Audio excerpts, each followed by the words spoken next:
I'm Maria Ingold. I'm a CTO in video technology. I'm here at Connected Media IP at the NAB Show 2019. I am joined by Simon Hanna, who is the Regional Vice President of EMEA for Friend MTS. Welcome. Thank you. And how are you enjoying the NAB show so far? It's been a good show. It's been very busy, which is always a good sign.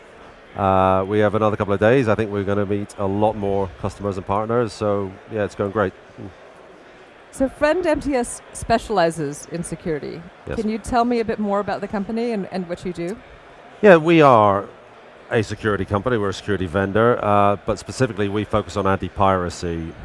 We complement a lot of the other security companies, but we always say we get involved when the content is stolen and restreamed. That's our particular area of specialization.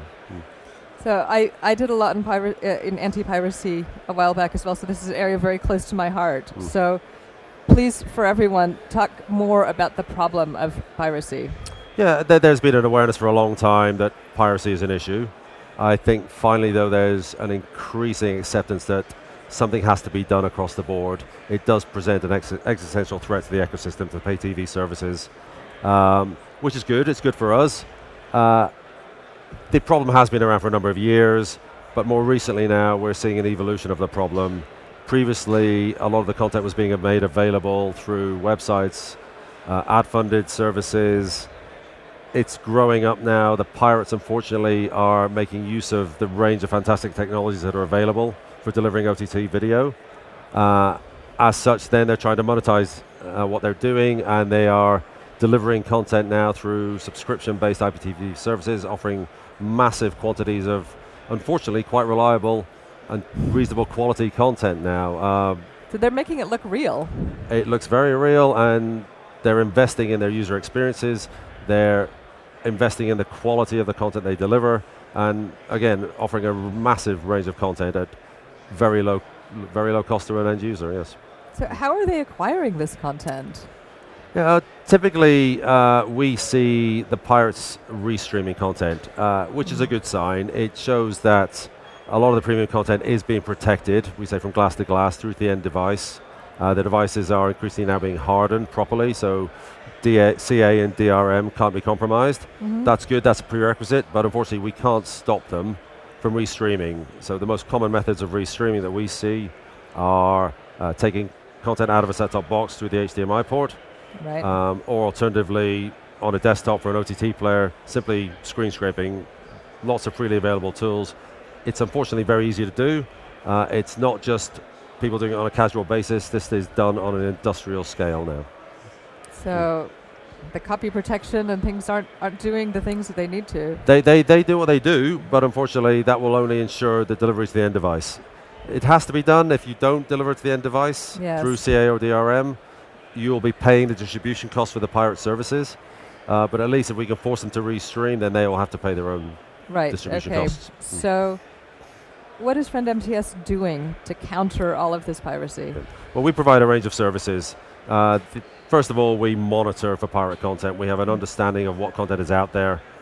We constantly research. We automate massively to find new services, new pirate services, sources of pirate content. When we are then engaged by a content owner or a broadcaster, we go out and we start downloading from all over the internet streams, pirate streams that may be that content. We then identify the content, confirm the identity of the content, and based on that we can automatically issue takedown notifications.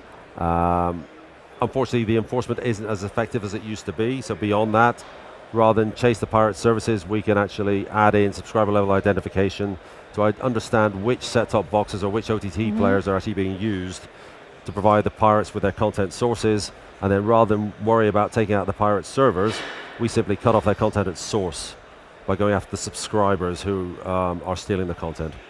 And it's not a kind of a whack-a-mole situation? Unfortunately, traditional enforcement is exactly that, and the pirates will move from server to server, or more likely, with these highly motivated, monetized pirate services, they will simply ignore any enforcement notifications.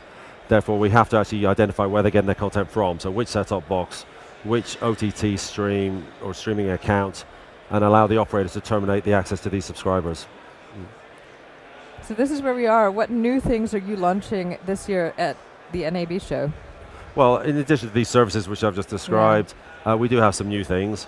We have some hardware appliances for distribution level watermarking to allow the broadcasters to identify which operators are suffering the streaming piracy problem the most. And additionally, we have another service called Piracy IQ, which is turning around the intelligence gathering aspects. Previously, we've used monitoring to understand the scale of the availability of the pirate content. With Piracy IQ, we allow the service providers to work with the ISPs to actually understand the consumption of the content, because that's much more readily referenceable to a drop in pay TV revenues. If you can understand how many of the broadband subscribers are consuming the content, you can then apply effort to reduce the availability of that content, to reduce the consumption, to hopefully then preserve the pay TV revenues and increase the subscription uptake again. Just out of curiosity, this is a little random, but is there anything that legal content providers can learn from what you're seeing the pirate content providers providing? Well, it's the old arguments about range of content, accessibility of content, or are they taking price. all the best things that we're doing legally and bringing that into the illegal world?